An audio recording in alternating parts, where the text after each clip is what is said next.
उसके लिए अपनी कथा भेज देता है, उसके लिए अपनी कथा भेज देता है।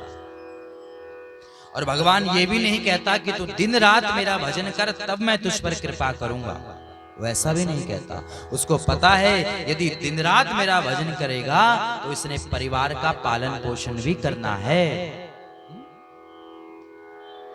इसलिए भगवान ये भी नहीं कहते कि तू दिन रात मेरा भजन कर।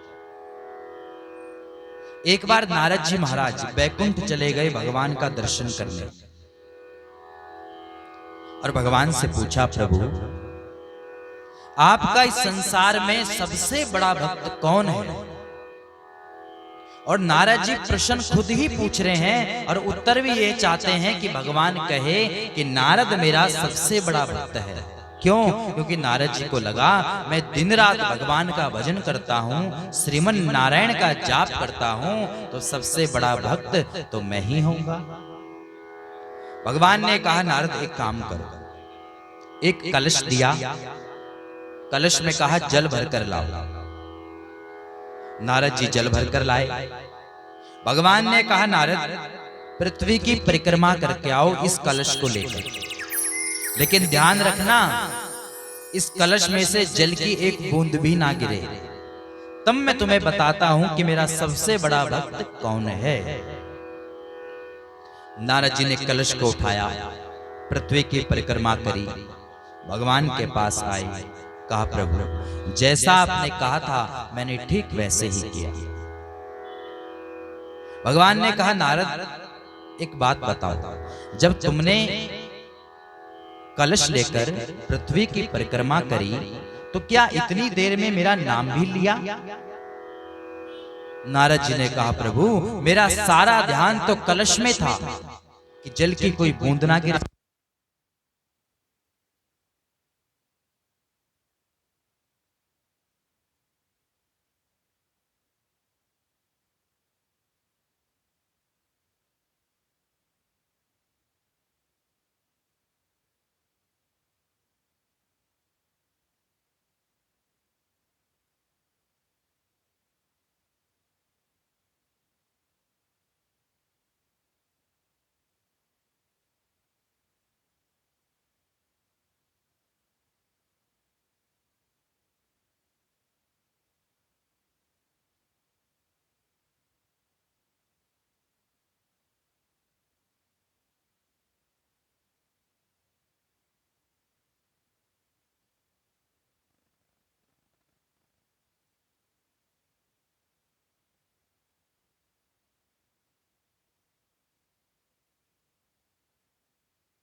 बोले नारायण भगवान की जय। तो यहां भगवान ने कहा, नारद क्या तुमने इतनी देर में मेरा नाम भी जपा? नारद जी ने कहा, प्रभु ये तो मेरे दिमाग में ही नहीं रहा। भगवान ने कहा, नारद तुम पूछ रहे थे ना कि मेरा सबसे बड़ा भक्त कौन है, तो चलो मेरे साथ। और भगवान विष्णु नारद जी को बैकुंठ से पृथ्वी लोक में ले आए। वहां जाकर एक किसान के घर में पहुंचे। तो वो किसान क्या करता है, सुबह से लेकर शाम तक अपने कार्य में व्यस्त रहता है, लेकिन 2 घड़ी ज्यादा नहीं, सुबह और शाम भगवान को हाथ जोड़कर प्रार्थना करता है, हे प्रभु मेरे पास इतना समय नहीं है कि मैं तेरा भजन कर सकूं, इसलिए जितना मुझे समय मिलता है उस भाव से मैं तेरी पूजा करता हूं। भगवान ने कहा, नारद मेरा सबसे बड़ा भक्त ये है। तो कहने का अभिप्राय ये है कि भगवान ये नहीं कहता कि सब कुछ छोड़कर तू मेरा भजन कर, नहीं। इस कलयुग में तो केवल और केवल नाम के सहारे भवसागर से पार हो सकते हैं। इसीलिए राजा परीक्षित ने कलयुग को मारा नहीं और स्वर्ण में स्थान दे दिया। बोले नारायण भगवान की जय, बाल कृष्ण भगवान की जय। सबसे सरल साधन है कि नाम जपकर इस भवसागर से पार हो जाओ।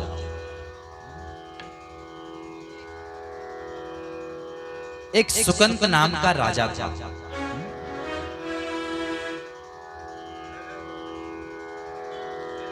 संतों की सभा हो रही थी, वहां जा रहा था ये राजा, सुकंत नाम है इसका।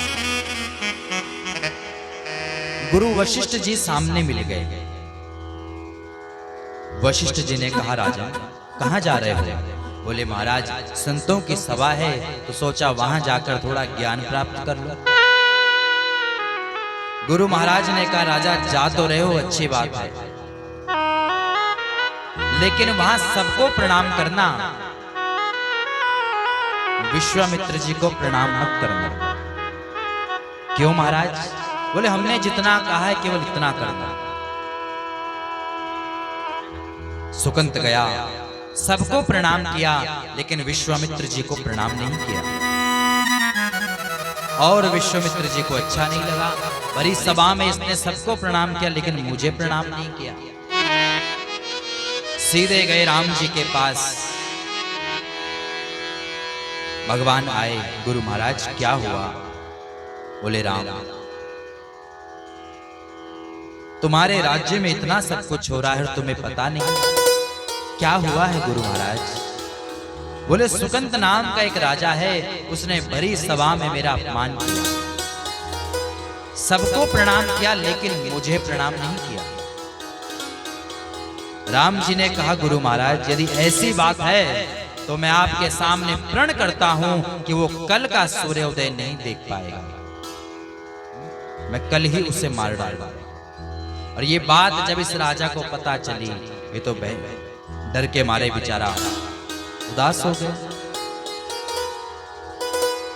अब राम ही जिसे मारना चाहे तो उसे कौन बचाए? और चलते चलते पहुंच गया अंजना माई के पास। हनुमान जी की माता है अंजना माई। अंजना माई ने कहा, बेटा क्या हुआ? बोले राम मुझे मार देंगे। अंजना माई ने कहा कि मैं तुझे वचन देती हूं कि राम तेरा कुछ भी नहीं कर पाएगा। क्यों? क्योंकि राम का भक्त मेरा बेटा है हनुमान, इसलिए आजा तुम मेरी शरण में आजा, राम तेरा कुछ नहीं करेगा। सांझ समय हुआ, हनुमान जी महाराज आए और कहा, बेटा इस राजा में एक बहुत बड़ा संकट आ गया। इसने गुरु वशिष्ठ जी के कहने पर सबको प्रणाम किया लेकिन विश्वामित्र जी को प्रणाम नहीं किया। और राम जी ने वचन दे दिया है वशिष्ठ जी को कि मैं उस राजा को कल समाप्त कर दूंगा, इसलिए बेटा अब तू ही राम से इन्हें बचा सकता है क्योंकि तू राम का अत्यंत प्रेमी है। हनुमान जी ने कहा बस इतनी सी बात। अरे राजा, तुम्हें डरने की कोई जरूरत नहीं है, ऐसा कुछ भी नहीं होगा, राम तुम्हें नहीं मार पाएंगे। मैं राम के स्वभाव को जानता हूं। और अगले दिन राम जी धनुष बाण लेकर इस राजा को मारने के लिए पहुंचे। हनुमान जी और सुकंत राजा आए।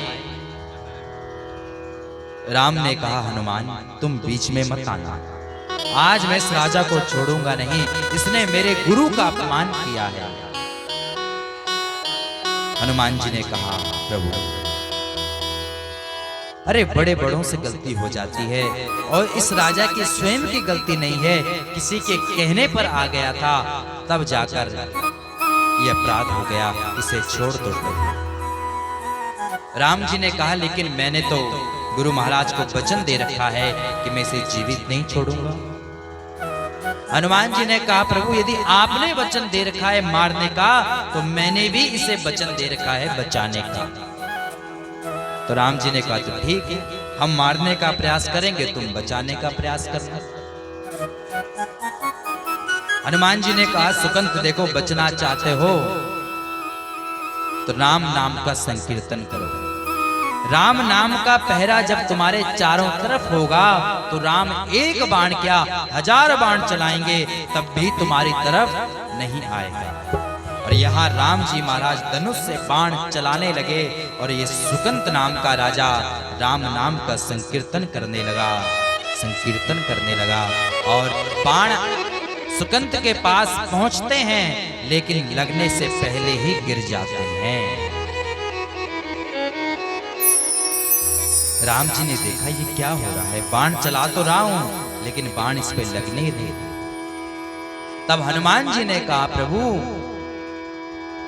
आपने तो अहिल्या को तारा, लेकिन आपके नाम ने तो बहुतों को तार दिया, इसलिए आपका नाम ही आज इसकी रक्षा कर रहा है,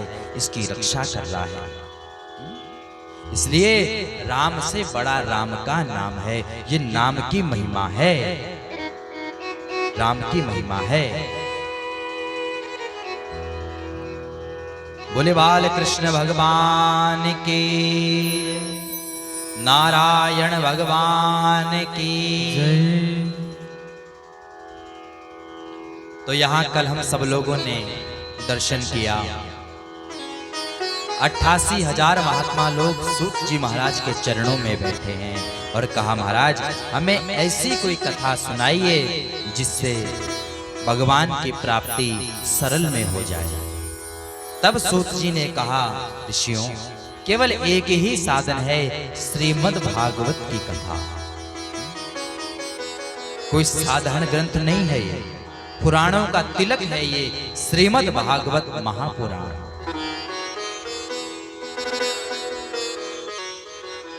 सनकाद ऋषि नारद जी से मिले और नारद जी का मुख बड़ा उदास था। पूछा, हे नारद जी तुम इतने उदास क्यों हो? नारद जी ने सारी कथा बताई। महाराज, मैं पृथ्वी पर मैंने भ्रमण किया, बड़े बड़े तीर्थों में गया, लेकिन कहीं भी मन को शांति नहीं मिली। लेकिन जैसे ही मैं श्रीधाम वृंदावन में पहुंचा, आहा, वहां तो भक्ति नृत्य कर रही है, मन गदगद हो गया। लेकिन एक आश्चर्य मैंने वहां पर देखा, एक युवती खिन्न मन से उदास होकर बैठी है और उसके सामने दो पुरुष जो वृद्ध हो गए हैं समय से पहले। अब नारद जी ने सोचा, देखो नारद जी संत है ना, तो संत हृदय नवनीत समाना। नारद जी का हृदय पिघल गया और मन में सोचा, मैं इस देवी के पास जाऊं और इसका जो भी दुख है उस दुख को दूर करूं।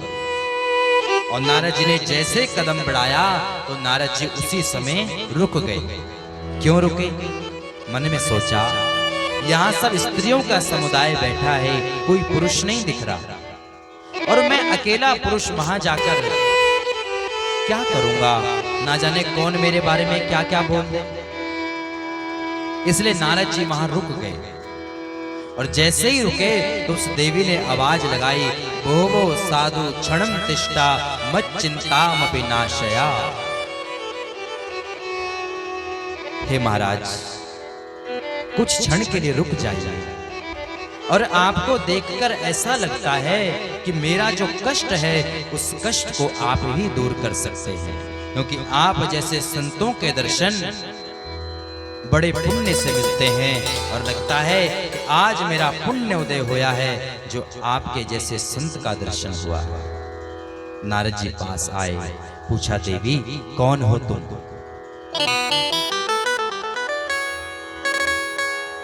उस स्त्री ने कहा, हे नारद जी, अहम भक्ति रीति ख्याता इमो में तनयो मतो। मेरा नाम भक्ति है। द्रविड़ देश में पैदा हुई, कर्नाटक में मैं बड़ी हुई। कहीं कहीं देशों में मेरा सम्मान हुआ, लेकिन गुजरात आदि देशों में पाखंड ने मुझे घेर लिया और मैं वहां से चलकर श्रीधाम वृंदावन में आई। और जैसे ही वृंदावन में आई तो मैं तो रूपवती हो गई, सुंदरी हो गई, लेकिन जो ये दो पुरुष हैं, मेरे बेटे हैं मेरे, ये वृद्ध हो गए। और मेरे दुख का कारण यही है कि मैं तो जवान हूं, लेकिन मेरे जो ये पुत्र हैं ये समय से पहले ही वृद्ध हो गए हैं। नारद जी महाराज ने कहा, भक्ति मैया आप क्यों चिंता करते हैं? अरे आप तो भगवान की प्राण प्रिय वल्लभा हो, भगवान को प्राणों से भी प्रिय हो। आप केवल और केवल भगवान के चरण कमलों का ध्यान करो, दुख अपने आप दूर हो जाएगा। आहा, जब नारद जी ने ऐसे ऐसे सुंदर वचन बोले तो ये भक्ति मैया प्रसन्न हो गई और कहने लगी, हे नारद जी महाराज, आपके वचनों पर निष्ठा दिखाई कयादु नंदन प्रहलाद ने, और वो भक्ति के परम आचार्य बन गए। ध्रुव जी महाराज को आपने छोटी सी उम्र में दीक्षा दी और आज ध्रुव लोक में तारे के रूप में चमक रहे हैं। जिस जिस पर आपने कृपा करी उसका भाग्योदय होया है, और लगता है आज आपसे मिलकर मेरा भी भाग्योदय होने वाला है। नारद जी महाराज ने कहा, देवी तुम चिंता मत करो, मैं अभी तुम्हारे बच्चों को जवान कर देता हूं, और यदि मैंने ऐसा नहीं किया तो आज से भगवान का नाम जपना ही छोड़ दूंगा। अब नारद जी महाराज ने वेद पाठ पढ़ना आरंभ किया, उपनिषद सुनाए, शास्त्र सुना दिए, गीता का पाठ एक बार नहीं कई बार सुना दिया।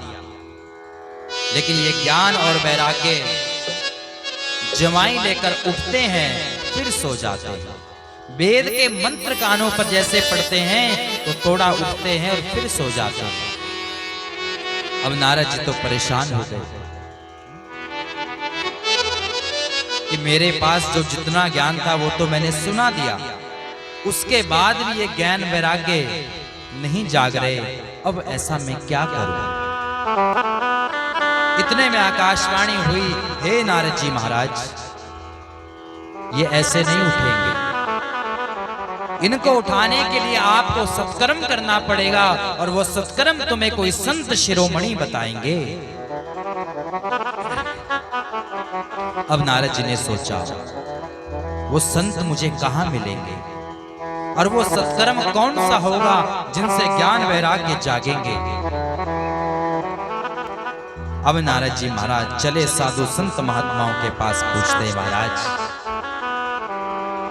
जो आकाशवाणी ने मुझे सत्कर्म बताया है क्या आप जानते हैं? अब ये ऋषि मुनि महात्मा तो परेशान हो गए। नारद जैसा ज्ञानी कोई प्रश्न पूछे तो कौन उत्तर दे? अब कोई अनुभवी डॉक्टर जिसने पीएचडी डिग्री कर रखी है,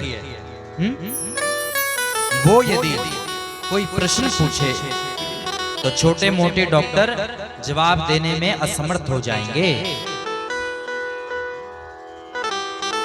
जवाब नहीं दे पाएंगे। उसी प्रकार इन साधु संतों ने सोचा कि नारद जी महाराज त्रिलोकी में भ्रमण करते हैं, जब नारद को ही प्रश्न का उत्तर नहीं पता तो हमें उत्तर कैसे पता होगा। और कुछ महात्माओं ने तो अपनी लाज बचाने के लिए मौन व्रत धारण कर लिया। बोले महाराज आजकल तो हमारा मौन व्रत चल रहा है। नारद जी महाराज परेशान हो गए, किसी को उत्तर नहीं पता। अब सोचा सीधे बद्रीनाथ की ओर चलता हूं, जहां भगवान नर और नारायण का नित्य निवास है, शायद वहां जाकर कुछ हल मिले। और जैसे वहां पहुंचे तो वहां भगवान के अवतार सनक सनंदन सनातन और सनत कुमार ये चारों ऋषि भ्रमण कर रहे थे। और कहा, हे महाराज आपके चरणों में मेरा वंदन करो। मैं जानता हूं कि आपके ऊपर भगवान की बहुत बड़ी कृपा है। एक बार भगवान विष्णु के द्वार में सनकादि ऋषि भगवान का दर्शन करने गए, तो भगवान के द्वारपालों ने रोक दिया कि पहले हमसे आज्ञा लो, उसके बाद तुम्हें अंदर जाने को हम आज्ञा देंगे। लेकिन ऋषियों ने सोचा कि हम तो भगवान के भक्त हैं, हमें आज्ञा लेने की क्या आवश्यकता, और मात्र भ्रुकुटी टेढ़ी करने मात्र से इन द्वारपालों को श्राप दे दिया और धरती पर गिरा दिया। हे महाराज मैं आपकी महिमा को जानता हूं, आपके मुख में हर समय हर क्षण भगवान के नाम का संकीर्तन चलता रहता है, ये सबसे बड़ी कृपा आपके ऊपर है। जब से पैदा हुए तब से 5 वर्ष के हैं, ना 5 वर्ष से 6 वर्ष के होते हैं, ना 5 वर्ष से 4 वर्ष के होते हैं। जब से पैदा हुए तब से 5 वर्ष के ही हो। इसलिए महाराज आप ही मुझे बताइए कि वो सत्कर्म कौन सा है। सनकादि ऋषियों ने कहा, नारद जी वो सत्कर्म और कोई नहीं, श्रीमद् भागवत रूपी पावन कथा है। इस कथा का आयोजन करो, और जैसे ही भक्ति मैया इस कथा को सुनेगी, ज्ञान वैराग्य सुनेंगे, तो उनका कष्ट दूर हो जाएगा। नारद जी महाराज ने कहा, प्रभु फिर तो मैं आपके ही श्रीमुख से इस कथा को सुनना चाहूंगा, लेकिन कथा का आयोजन कहां करें।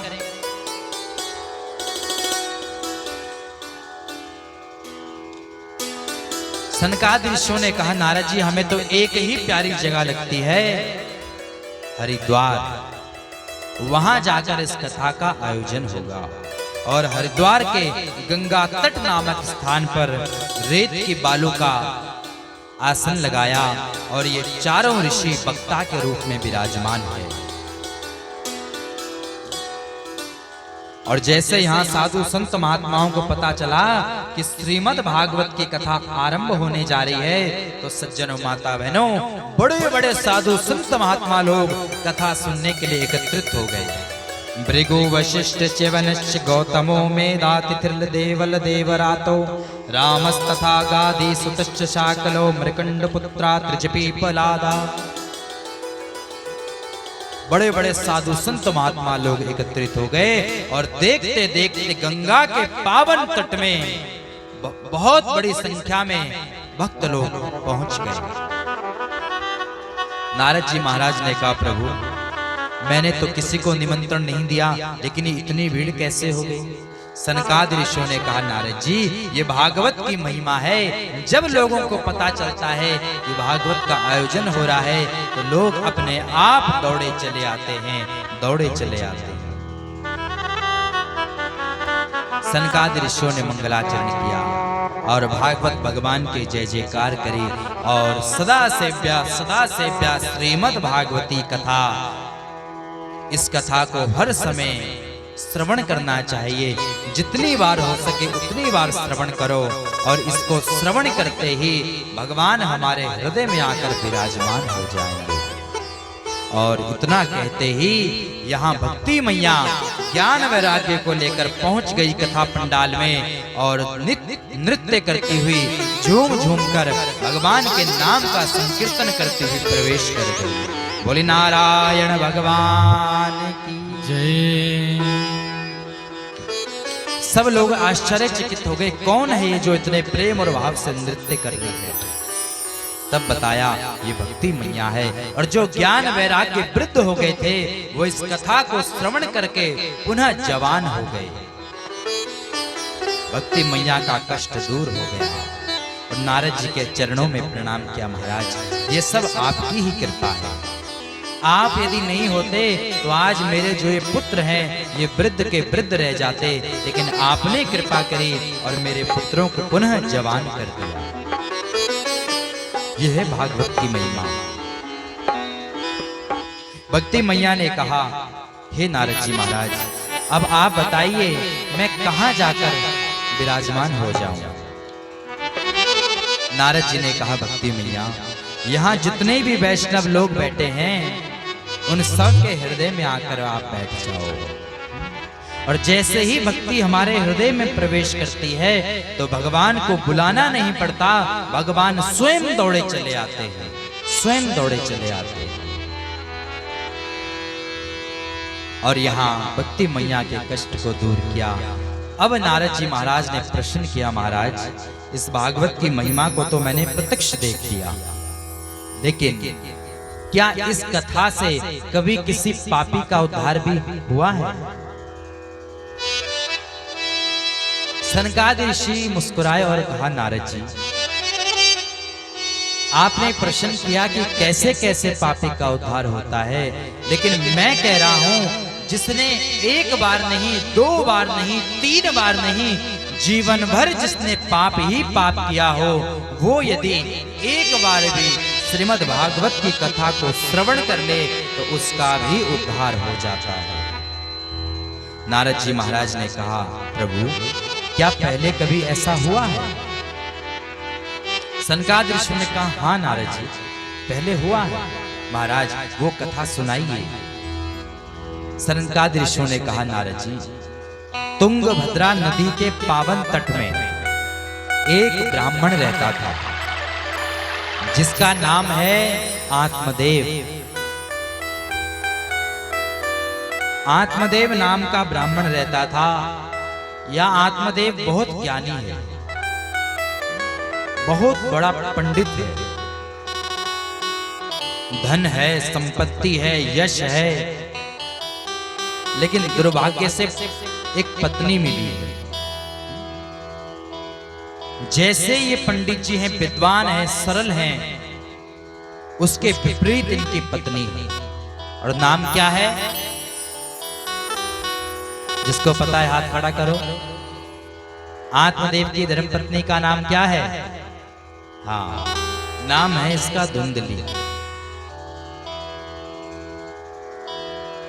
सब कुछ है इसके जीवन में, लेकिन एक कष्ट है, जिस कष्ट के कारण ये ब्राह्मण हमेशा दुखी रहता है। इसके घर में पुत्र नहीं है। और एक दिन तो पुत्र का दुख इतना बढ़ गया, इतना बढ़ गया, इसने सोचा अब मैं घर त्याग कर इस संसार को भी त्याग देता हूँ। और यही भावना को लेकर वन की ओर चला गया। आज वापस घर नहीं लौटूंगा, आज अपने प्राणों को ही त्याग दूंगा। वन में गया तो एक महात्मा ने जब इस ब्राह्मण को देखा तो महात्मा ने सोचा, लगता है ये कोई भगवान का भक्त है जो भगवान का भजन करने वन की ओर आया है।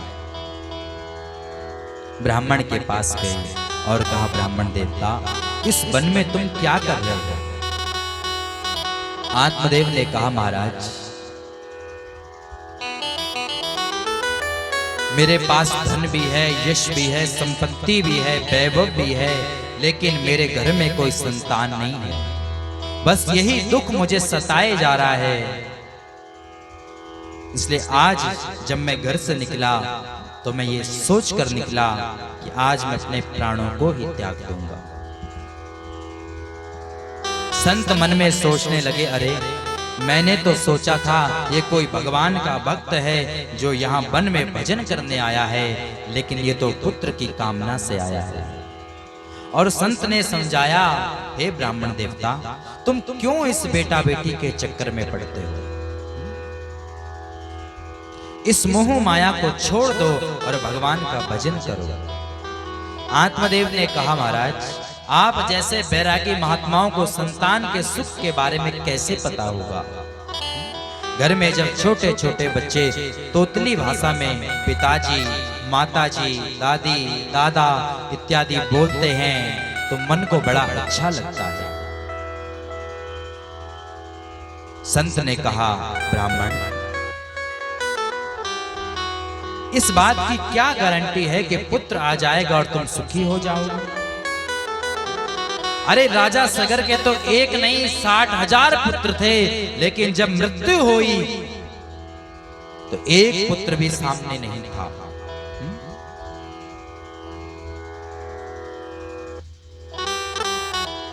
इसलिए क्यों इस बेटा बेटी के चक्कर में पड़ते हो? छोड़ दो इस मोह माया को, केवल भगवान का भजन करो। और मैं तुम्हारे मस्तक की रेखा को देख रहा हूं, तुम्हारे भाग्य में इस जन्म तो क्या, अगले 7 जन्म तक कोई भी पुत्र नहीं है। अब तो ये ब्राह्मण रोने लगा जोर जोर से, महाराज ऐसा मत बोलो। अरे मैं तो एक ही जन्म से परेशान था कि इस जन्म में भगवान ने पुत्र नहीं दिया, तो इस जन्म को त्याग कर अगले जन्म में भगवान पुत्र दे देंगे, लेकिन आपने तो मेरे दुख को 7 गुना और बढ़ा दिया। हे महाराज ऐसा मत बोलो, मेरा जो भाग्य है वो बड़ा दुर्भाग्य है। क्यों? क्योंकि मैं जिस वृक्ष को जल देता हूं उस वृक्ष में फल पैदा नहीं होता। आकाश में बैठे बैठे हमारे पितृ देवता रोते हैं कि इसके बाद हमें कोई जल देने वाला नहीं होगा, कोई भोजन देने वाला नहीं होगा। घर में एक गाय है, उसके भी कोई बछड़ा नहीं है।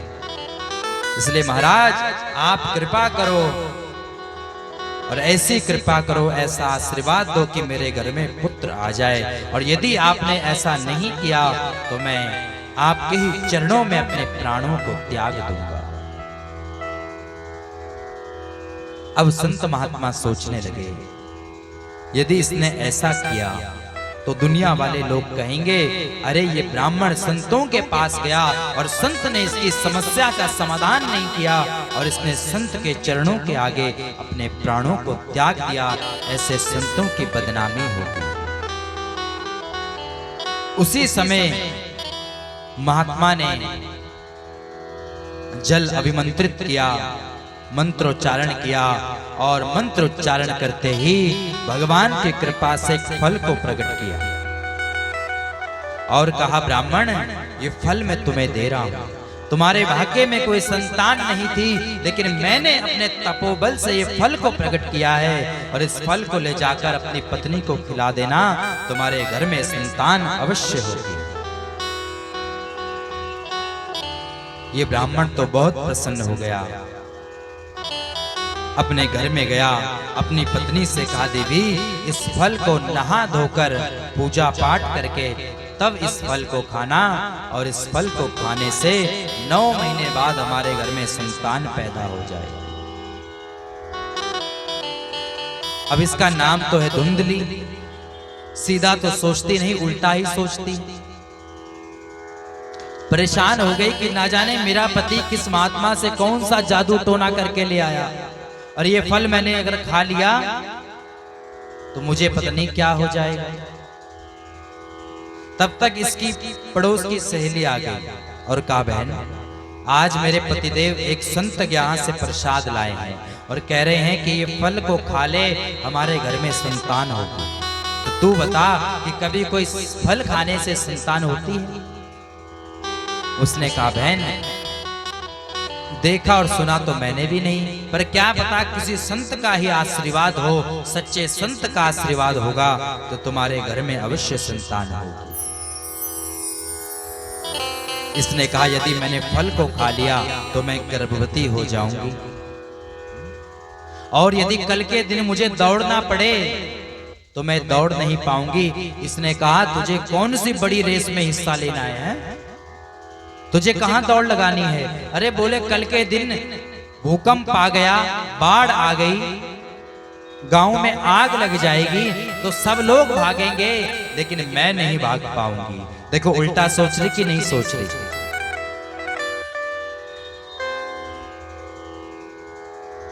इसने कहा बहन ऐसा कुछ भी नहीं होता, इस फल को खा ले और देख, यदि सचमुच में यहाँ आशीर्वाद होगा तो तेरे घर में जरूर संतान आएगी।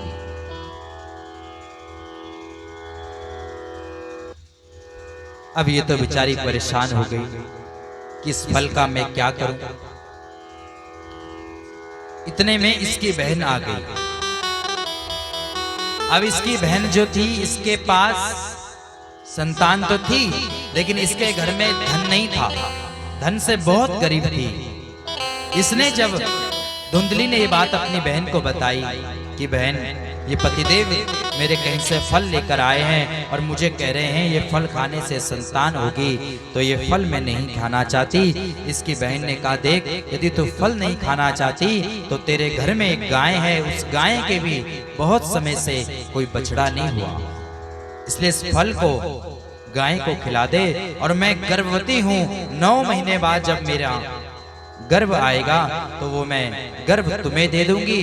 तुम अपने पतिदेव से कहना महाराज ये उसी फल का आशीर्वाद है, यानी मेरी संतान को तुम ले लेना और बदले में जो धन संपत्ति है वो मुझे दे देना।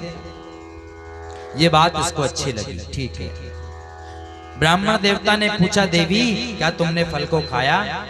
बोले हाँ महाराज मैंने फल को खा लिया। और भोले भाले ब्राह्मण देवता, उनको लगा कि शायद सचमुच इसने फल को खा लिया। धीरे धीरे समय बीता और ठीक 9 महीने बाद इसके घर में संतान आई। और उसके ठीक 3 महीने बाद जिस गाय को वो संत का फल दिया था, उस गाय के भी एक संतान हुई। पूरा शरीर जो था वो मानव का था, लेकिन जो कान थे वो गाय के कान के जैसे थे। इसलिए नाम रखा गौकर्ण। बोले गौकर्ण भगवान की जय।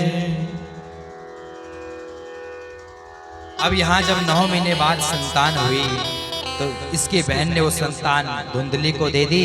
और धुंधली ने ले जाकर अपने पति आत्मदेव को कहा महाराज ये उसी संत का आशीर्वाद है और हमारे घर में संतान आ गई। आत्मदेव ब्राह्मण तो बड़े प्रसन्न हो गए, गदगद हो गए कि 7 जन्म तक कोई पुत्र नहीं था, लेकिन उस संत ने कृपा कर दी और इसी जन्म में मुझे संतान दे दी। अब नामकरण की बारी आई। आत्मदेव ने कहा देवी संतान तो आई, लेकिन इनका नाम क्या रखेंगे? धुंधली ने कहा इसका नाम कोई नहीं रखेगा, इसका नाम मैं रखूंगी। और अपना नाम है धुंधली और बेटे का नाम है धुंधकारी। नाम रख दिया धुंधकारी। और जैसा नाम वैसा उसका गुण। धीरे धीरे बड़ा हुआ। गौकर्ण जी महाराज भी बड़े हुए, लेकिन एक विख्यात हुआ, एक कुख्यात हुआ। गौकर्ण पंडितो यानी धुंधकारी महाखला। गौकर्ण जी परम विद्वान बने और ये धुंधकारी महामूर्ख बना।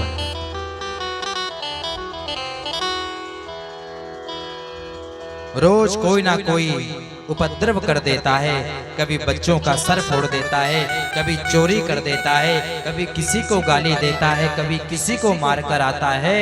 और जब ये सब दशा देखी आत्मदेव ने, तो आत्मदेव बेचारा बहुत परेशान हो गया। और आज उसी संत की बातें याद आई कि वो संत कह रहा था कि ब्राह्मण इस बात की क्या गारंटी है कि तुम्हारे घर संतान आ जाएगी और तुम सुखी हो जाओगे। आज वो बात याद आई। और ये आत्मदेव आज पुनः वन में गया। पहले भी वन में गया मरने के लिए, और आज भी वन में जा रहा है, तो आज भी मरने के लिए जा रहा है।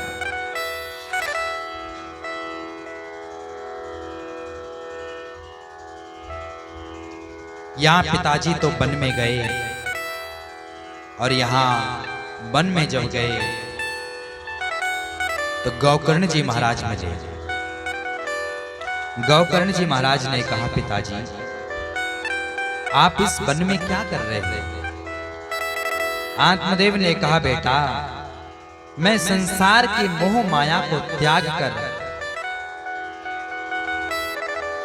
इस शरीर को ही मिटाना चाहता हूं। गौकर्ण जी महाराज ने कहा, पिताजी इस शरीर को मेरा मानना सबसे बड़ी मूर्खता है, और इस शरीर के जो नाते हैं उनमें भी मोह उत्पन्न होना, ये भी सबसे बड़ी मूर्खता है।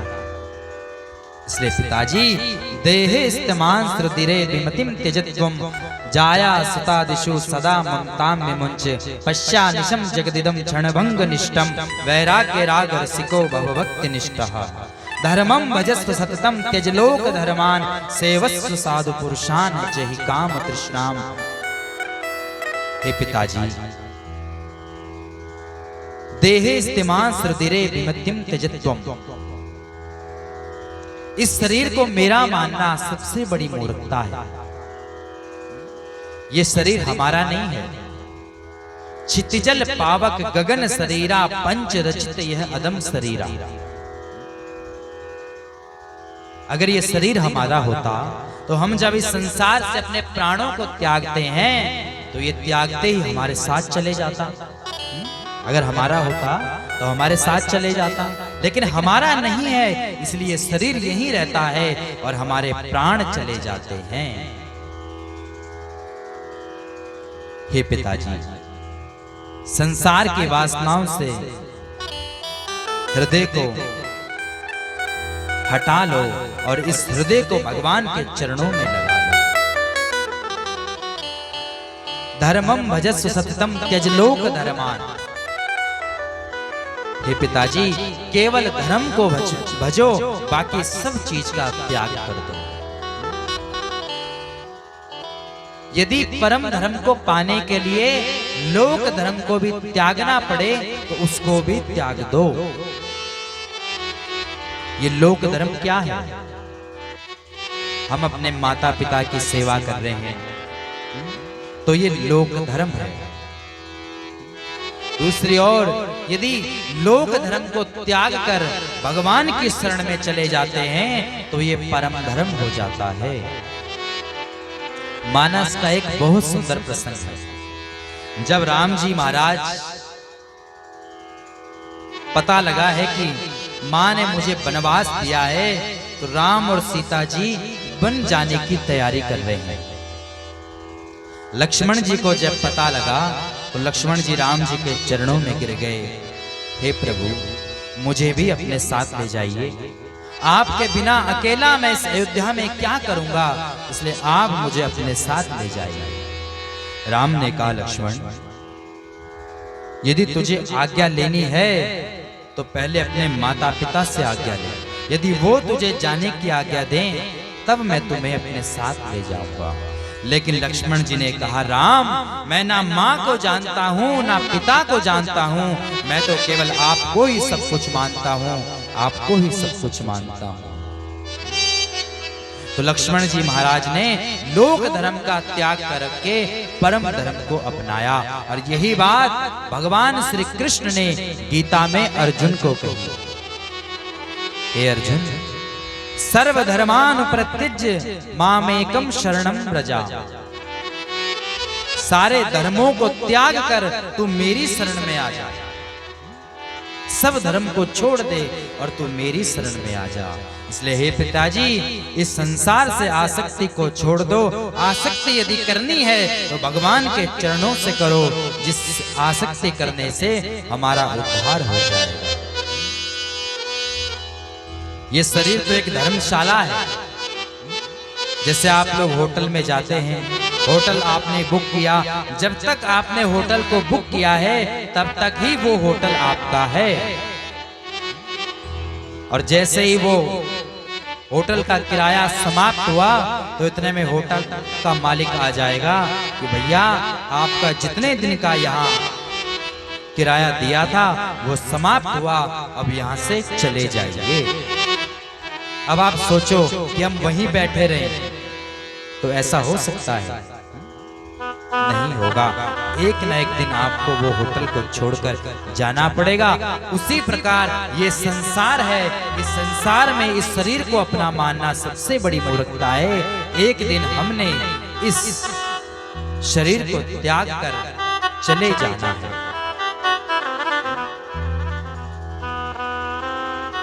इसलिए हे पिताजी, सब तरह से मोह माया को छोड़कर भगवान का भजन करो और फिर देखो आपका उद्धार होगा।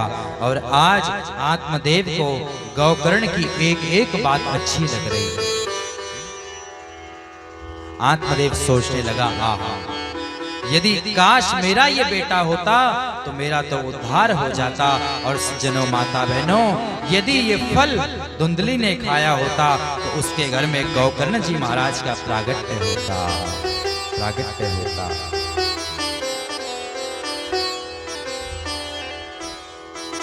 और यहाँ आत्मदेव ने गौकर्ण जी की एक एक बात को हृदय में बिठाया और श्रीमद् भागवत के 10वें स्कंद का पाठ किया और भगवान के परम धाम वैकुंठ लोक को प्राप्त किया। बोले नारायण भगवान की, श्याम सुंदर भगवान की जय हो। भगवान कहते हैं, तू मेरी ओर चलकर तो देख, एक कदम तो बढ़ा, मैं 10 कदम से तेरे पास आऊंगा, 10 कदम से तेरे पास आऊंगा।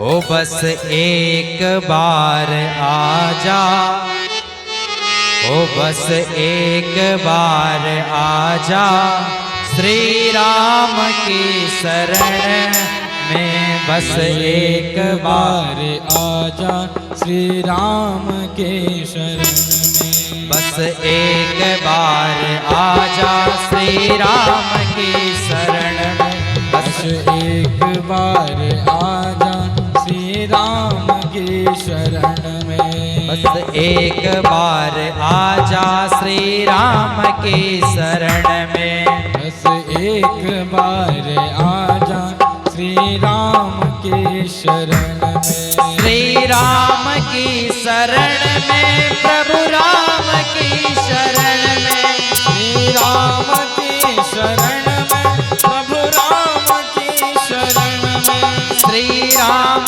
की शरण में, प्रभु राम की शरण में, श्री राम की शरण में, प्रभु राम की शरण में बस एक बार आजा, श्री राम की शरण में प्रभु एक बार आजा, श्री राम की शरण में। जय हो।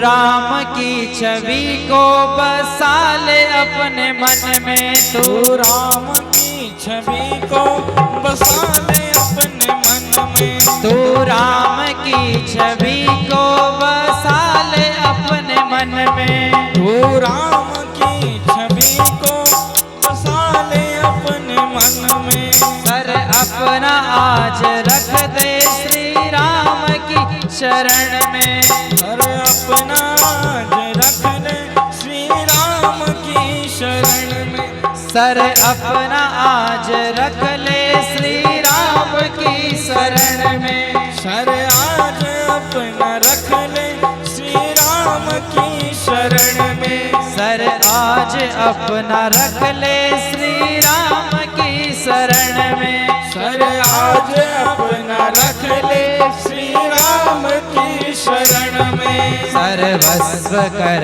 ले अर्पण श्री राम की शरण में। सर्वस्व कर दे अर्पण श्री राम की शरण में। सर्वस्व कर ले अर्पण श्री राम की शरण में। सर्वस्व कर दे अर्पण श्री राम की शरण में। बस एक बार आजा श्री राम की शरण में। बस एक बार आजा श्री राम की शरण में। बोले राजा रामचंद्र जी महाराज की जय। बाल कृष्ण भगवान की जय।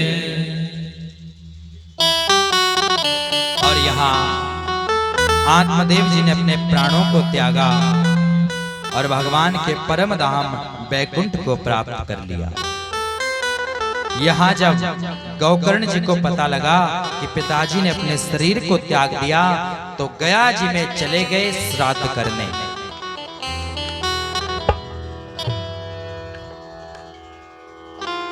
यहाँ जब पता चला धुंधकारी को कि पिताजी नहीं रहे,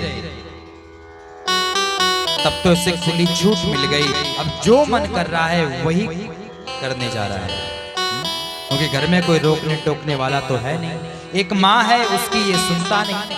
माँ जब डांटती है तो उसे कहता है यदि ज्यादा बोलेगी तो मैं तुझे जीवित नहीं छोड़ूंगा। और जब ऐसे ऐसे शब्द बोलने लगा तो आज ये धुंधली भी दुखी हो गई और रात को ही घर छोड़कर वन की ओर चली गई। वन में गई तो अंधेरे में एक सर्प ने इसके पैरों में डस लिया और इसके प्राण चले गए। और धुंधकारी तो अब बेफिक्र होकर कि रोकने टोकने वाला कोई है नहीं, माँ भी चली गई, पिता भी चले गए, इसलिए जो मन में आ रहा है वो कर रहा है। 5-5 वैश्याओं को घर में रख लिया और रोज कहीं ना कहीं से धन लाता है और वो सारा धन इन वैश्याओं को दे देता है। एक दिन एक बहुत बड़े राजा के यहाँ से बहुत बड़ी लूटपाट करके कई सारा धन लेकर आया और वैश्याओं को जब दिया तो वैश्याओं ने सोचा कि आज तक छोटी मोटी चोरी करता था, लेकिन आज ये किसी राजा के यहाँ से चोरी करके आया है। और यदि उस राजा को पता चल गया तो वो इसके साथ साथ हमें भी जीवित नहीं छोड़ेगा। इसलिए ऐसा कुछ करते हैं कि सारा धन अपने पास ले लेते हैं और इसे मार देते हैं।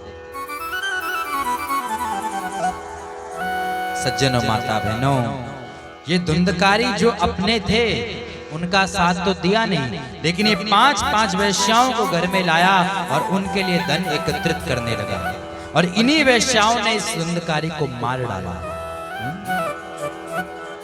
गरम गरम अंगारे इसके मुख में डाले और इसने प्राणों को त्याग दिया। सीधा सा मतलब ये है, ये धुंधकारी है, इसने माता पिता की कभी सेवा नहीं करी, कभी आदर नहीं किया, कभी सम्मान नहीं किया। और यदि इसने माता पिता के चरणों की सेवा की होती तो आज इसकी ये दुर्दशा नहीं होती। इसलिए हमारे जो प्रत्यक्ष देवता हैं, भगवान जो हैं, वो माता पिता हैं। घर में यदि माता पिता को कष्ट है और तुम लोग रोज मंदिर में जा रहे हो तो उस मंदिर में जाने का कोई फायदा नहीं है। घर में माता पिता की पूजा हो रही है, उनके कहने के अनुसार चल रहे हो तो भगवान की पूजा नहीं भी करोगे तब भी तुम्हारा उद्धार होगा, तब भी भगवान कृपा करेगा, जरूर करेगा। बोले नारायण भगवान की। और जब गौकर्ण जी को पता लगा कि धुंधकारी ने भी प्राणों को त्याग दिया, माँ ने भी अपने प्राणों को त्याग दिया, तो गया जी में इन सबका श्राद्ध किया।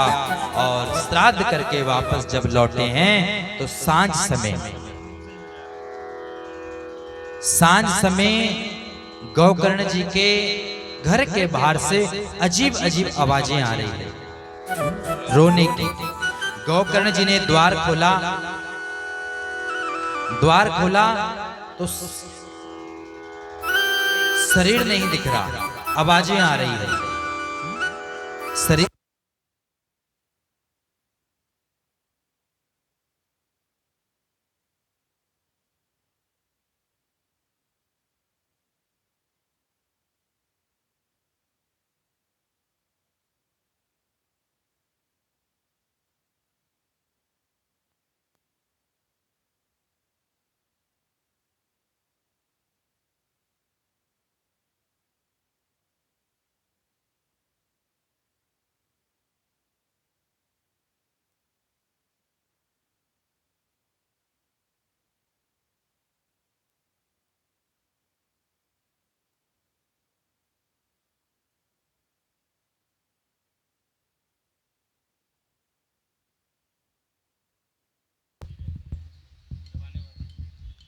बोले नारायण भगवान की जय, बाल कृष्ण भगवान की जय हो। मेरे बांके बिहारी सांवरिया, हो मेरे बांके बिहारी सांवरिया, तेरा जलवा कहाँ पर नहीं है, तेरा जलवा कहाँ पर नहीं है। मेरे बांके बिहारी सांवरिया, ओ मेरे बांके बिहारी सांवरिया, तेरा जलवा कहाँ पर नहीं है, तेरा जलवा कहाँ पर नहीं है।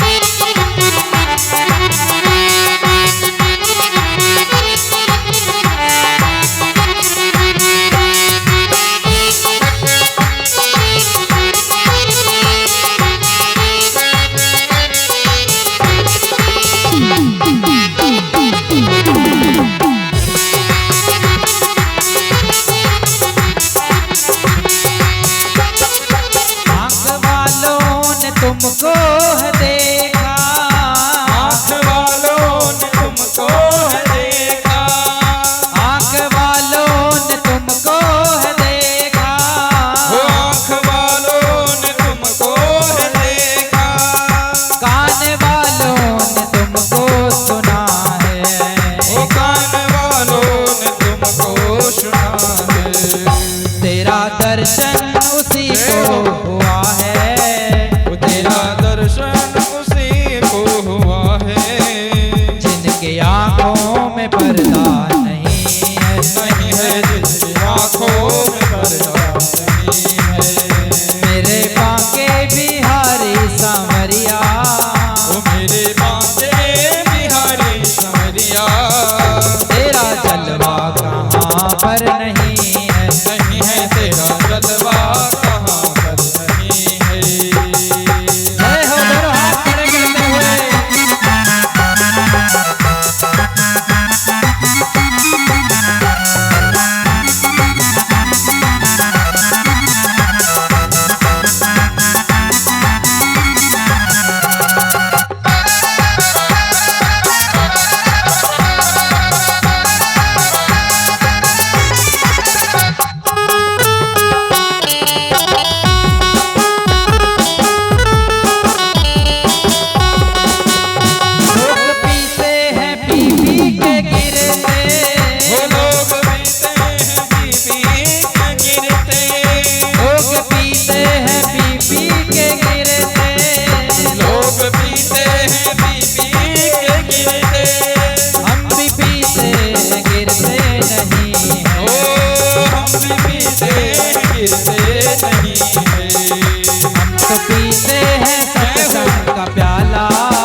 एक भक्त कहता है, ये जो भगवान के नाम का नशा है ये जल्दी चढ़ता नहीं है, और जब चढ़ जाता है तो उतरता नहीं है। ये नशा जल्दी चढ़ता नहीं है, ये नशा जल्दी चढ़ता नहीं चढ़ता नहीं है, ये नशा जल्दी चढ़ता नहीं है, चढ़ जाए उतरता नहीं है। ओ चढ़ जाए उतरता नहीं है। हम तो पीते हैं सत्संग का प्याला, हम तो पीते हैं सत्संग का प्याला, ये अधूरी मदिरा नहीं है, है अंगूरी मदिरा नहीं है, ये अंगूरी मदिरा नहीं है। मेरे बांके बिहारी सांवरिया, ओ मेरे बांके बिहारी सांवरिया, तेरा जलवा कहाँ पर नहीं है, तेरा जलवा कहाँ पर नहीं है।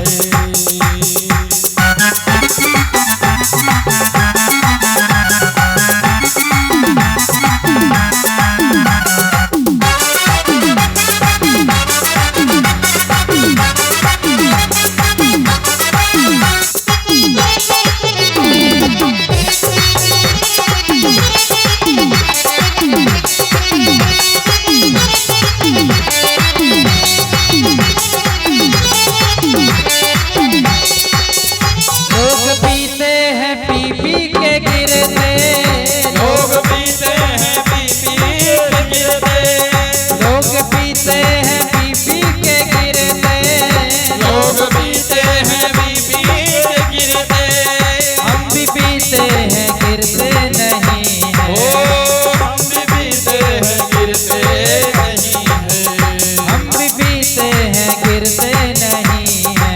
ओ हम भी पीते हैं गिरते नहीं है। हम तो पीते हैं सत्संग का प्याला, हम तो पीते हैं सत्संग का प्याला, हम तो पीते हैं सत्संग का प्याला, हम तो पीते हैं सत्संग का प्याला, ये अधूरी मदिरा नहीं है, नहीं है अंगूरी मदिरा नहीं है, अंगूरी मदिरा नहीं है, अंगूरी मदिरा नहीं है। मेरे बांके बिहारी सांवरिया, ओ मेरे बांके बिहारी सांवरिया, तेरा जलवा कहाँ पर नहीं है, तेरा जलवा कहाँ पर नहीं है, तेरा जलवा कहाँ पर नहीं है। ओ मेरे बांके बिहारी सांवरिया, मेरे बांके बिहारी सांवरिया, तेरा जलवा कहाँ पर नहीं है, तेरा जलवा कहाँ पर नहीं है, तेरा जलवा कहाँ पर नहीं है, तेरा जलवा कहाँ पर नहीं है। बोले बाल कृष्ण भगवान की जय। नारायण भगवान की जय। श्याम सुंदर भगवान की जय। तो यहाँ गौकर्ण जी महाराज गया जी में श्राद्ध करके वापस घर लौटे हैं, और जैसे ही सांझ समय हुआ तो गौकर्ण जी के द्वार के बाहर अजीब अजीब सी आवाजें आने लगी। द्वार खोला तो आवाजें तो आ रही है, लेकिन शरीर दिखाई नहीं दे रहा, और ये और कोई नहीं, ये धुंधकारी है जो बहुत बड़ा प्रेत बन गया है, क्योंकि जीवन भर इसने पाप किया है, कभी कोई अच्छा काम किया ही नहीं, इसलिए मरने के बाद एक बहुत बड़ा प्रेत बन गया। कभी भैंसा बन रहा है, कभी घोड़ा बन रहा है, कभी गधा बन रहा है। गौकर्ण जी ने अपने हाथों में जल किया और अभिमंत्रित करके इसकी ओर फेंका, तब ये एक शरीर में टिक करके खड़ा हुआ और पूछा कि कौन हो तुम? इसने कहा, भैया मैं आपका ही भाई धुंधकारी हूं। धुंधकारी, ये सब दशा तुम्हारी ये किसने करी? बोले महाराज क्या बताऊं, जीवन भर मैंने पाप किया और उस कारण से मैं एक बहुत बड़ा प्रेत बन गया। गौकर्ण जी ने कहा, लेकिन भैया मैंने तो गया जी में तुम सबका पिंडदान और श्राद्ध कर दिया था। धुंधकारी ने बोला, भैया गया जी में एक बार नहीं, 2 बार नहीं, 100 बार भी यदि श्राद्ध करोगे तब भी मेरे जैसे पापी का उद्धार नहीं होने वाला, तो तुम्हारा उद्धार कैसे होगा?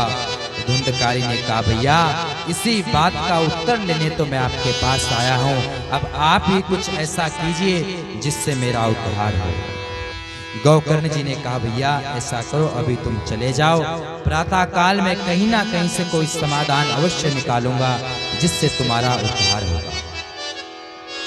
गौकर्ण जी महाराज इतना कहकर धुंधकारी चला गया और अगले दिन गौकर्ण जी महाराज साधु संत महात्माओं से पूछते हैं, लेकिन कोई उत्तर नहीं मिलता। और अंत में सूर्य भगवान को प्रणाम किया और सूर्य भगवान से पूछा, हे सूर्य भगवान, आप धरती के प्रत्यक्ष देवता हो, आप ही बताइए कि मेरे भाई धुंधकारी का उद्धार कैसे होगा।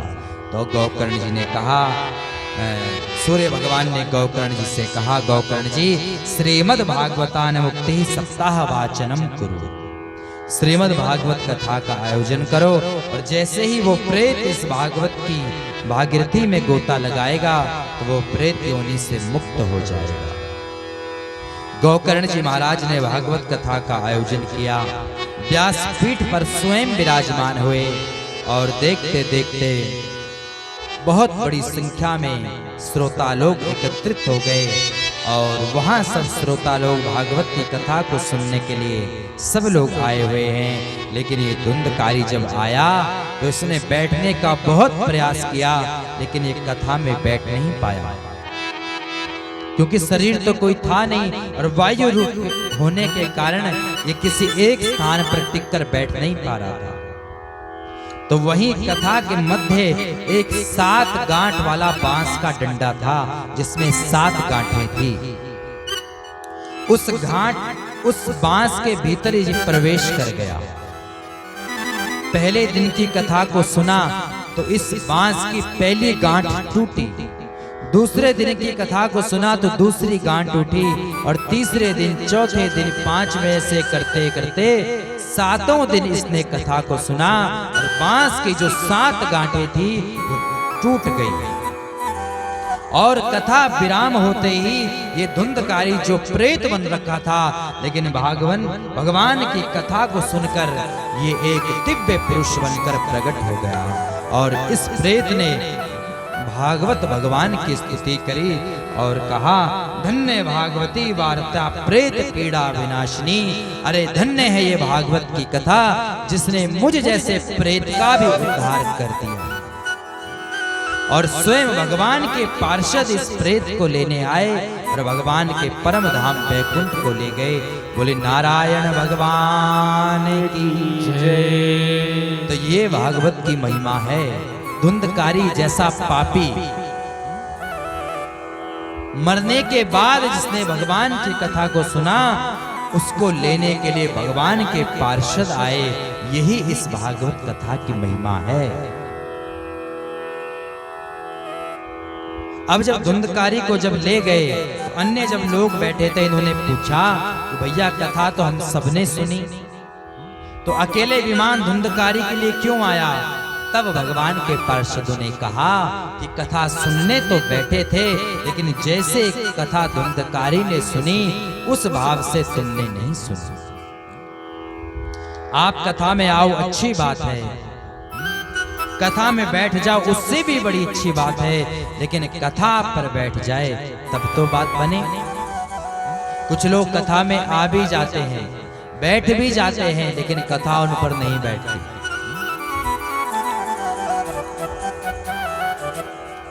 कथा बुद्धि में बिठाना ये भी परमात्मा की ही कृपा से होता है।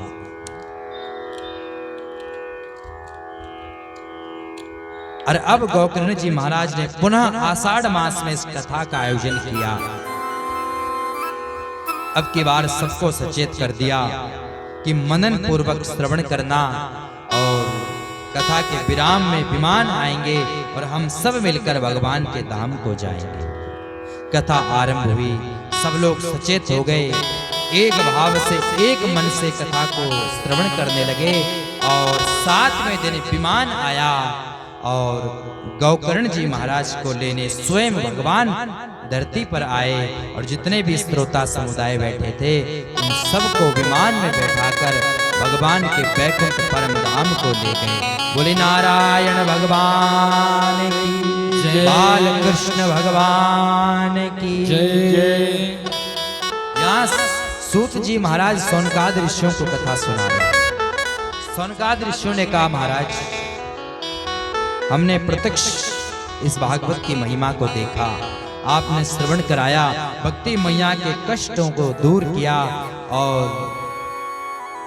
धुंधकारी जैसा प्रेत भी प्रेत योनि से मुक्त होकर भगवान के धाम बैकुंठ को चला गया।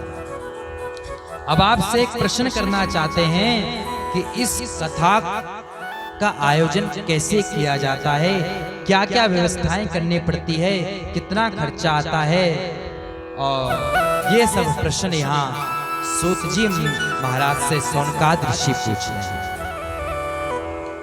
सूत जी महाराज ने कहा, ऋषियों, जिस प्रकार हम अपने घर में बेटी का विवाह करते हैं बड़े धूमधाम से, उसी प्रकार इस भागवत कथा का आयोजन होना चाहिए। या तो किसी मंदिर में या किसी खुले मैदान में इस कथा का आयोजन हो।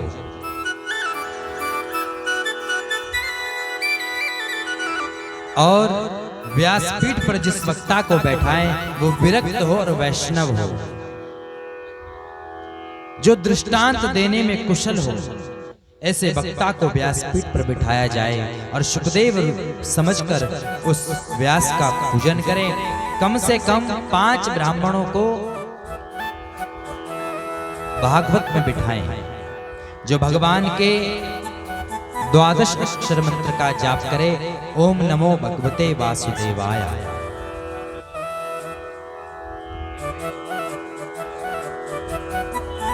भगवान की कथा को श्रवण करने के लिए यदि व्रत लेकर भगवान की कथा को सुने तो बहुत अच्छा है, लेकिन यदि व्रत ना ले सके तब भी कोई बात नहीं। 7 दिन तक भूमि पर शयन करें, बाल ना काटे, नाखून ना काटे, इत्यादि नियमों का पालन करके इस भागवत को श्रवण करें। और यदि साकाम कोई कामना है, कोई पितृ कार्य कर रहे हैं, तो किसी ब्राह्मण देवता से बढ़िया मुहूर्त निकलवा कर और बढ़िया मुहूर्त में इस कथा का आयोजन करें। लेकिन यदि निष्काम कामना है, सर्वजन कल्याण के लिए कथा का आयोजन है, तो उसके लिए कोई दिन बार देखने की आवश्यकता नहीं है। रामचरितमानस में जब राम जी को राजा बनाया जा रहा था तो गुरु वशिष्ठ जी, राजा दशरथ गुरु वशिष्ठ जी के पास आए, गुरु महाराज को प्रणाम किया और कहा, गुरु महाराज मैं चाहता हूं कि अब मैं गद्दी को छोड़ दूं और ये गद्दी राम को सौंप दूं, इसलिए आपके पास आया हूं। आप कोई बढ़िया सा दिन देखिए, कोई बार देखिए, शुभ लगन में, शुभ ग्रह में मैं राम को गद्दी पर बैठाऊं। गुरु महाराज ने कहा, राजा जिस दिन तेरा राम गद्दी पर बैठ जाएगा उस दिन यदि कोई अशुभ मुहूर्त भी होगा तो वो भी मंगल बन जाएगा, मंगल बन जाएगा। इसलिए निष्काम यदि कोई आप आयोजन कर रहे हो भागवत का, तो उसमें दिन बार देखने की कोई आवश्यकता नहीं है। कोई दिन खराब भी होगा तो भी भागवत कथा के आयोजन से वो दिन भी मंगलमय हो जाएगा। और कथा के विराम में नाम संकीर्तन अवश्य हो। और जैसे ही नाम संकीर्तन की बारी आई तो यहाँ प्रहलाद जी महाराज मंजीरा बजाने लगे, उद्धव जी खड़ताल बजाने लगे और अर्जुन आलाप करने लगे। इंद्र भगवान मानो आकाश से मृदंग बजा रहे हो, तेज बिजली कड़क रही हो, और यहाँ सब लोग नाम संकीर्तन करने लगे। उद्धव जी ताली बजा रहे हैं, कोई खड़ताल बजा रहा है, कोई ढोलक बजा रहा है, कोई मंजीरा बजा रहा है, और देखते ही देखते बहुत सुंदर नृत्य आरंभ हो गया। श्री राधे गोविंदा मन भज लो हरि का प्यारा नाम है। श्री राधे गोविंदा मन भजले हरि का प्यारा नाम है। श्री राधे गोविंदा मन भजले हरि का प्यारा नाम है। श्री राधे गोविंदा मन भजले हरि का प्यारा नाम है। जय नंद लाला जय गोपाला, जय नंद लाला जय गोपाला, जय नंद लाला जय गोपाला, जय नंद लाला जय गोपाला। मुरली मनोहर बांसुरी वाला, मुरली मनोहर बांसुरी वाला, मुरली मनोहर बांसुरी वाला, मुरली मनोहर बांसुरी वाला। राधे गोविंदा श्री राधे गोविंदा मन भजले हरि का प्यारा नाम है। राधे गोविंदा मन भजले हरि का प्यारा नाम है।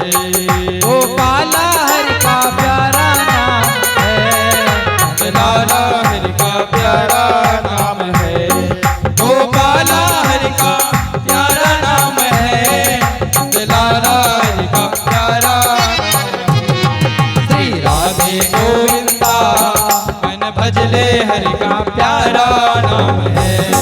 श्री राधे गोविंदा मन भजले हरि का प्यारा नाम है। जय हो, दोनों हाथ खड़े करते हुए।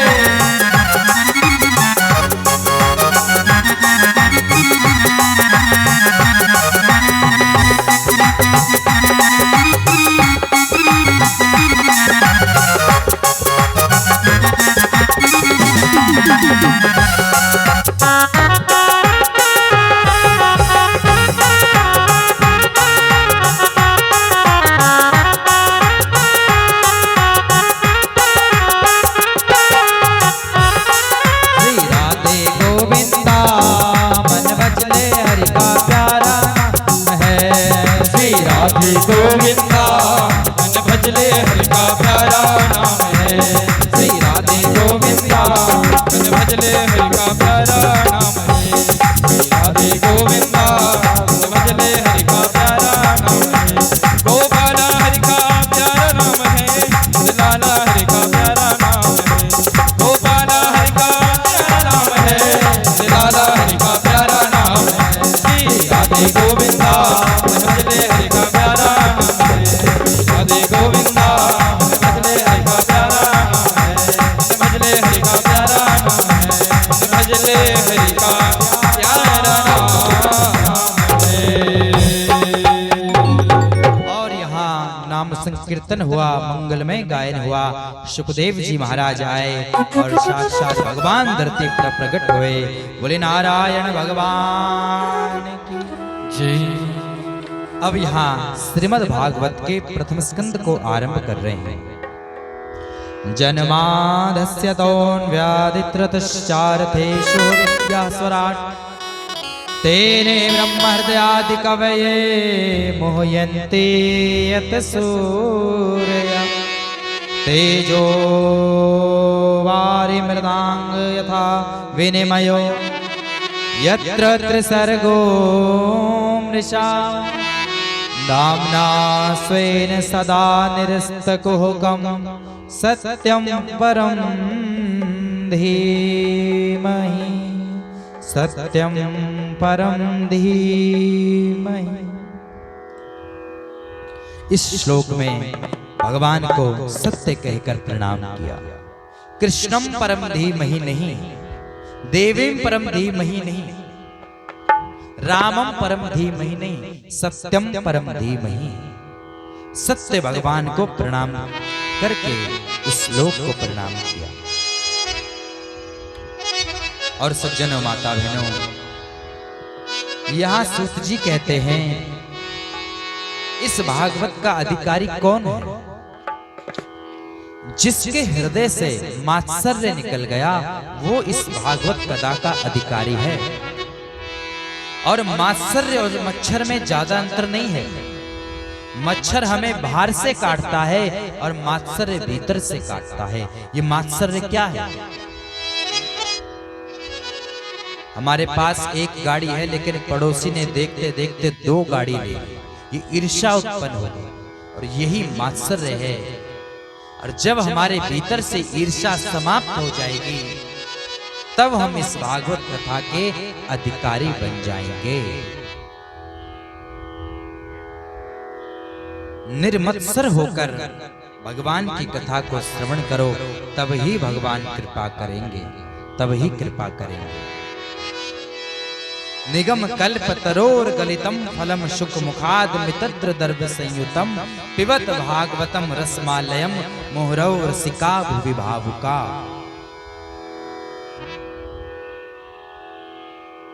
सूत जी महाराज कहते हैं, ऋषियों, निगम कल्प तरोर गलितम फलम, वेद रूपी विशाल वृक्ष का कल्पतरु फल है ये श्रीमद् भागवत कथा।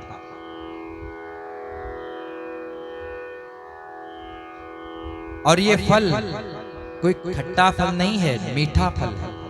मीठा कैसे हुआ? बोले सुखदेव रूपी तोते ने इस फल पर चोंच लगाई है, इसलिए फल मीठा है।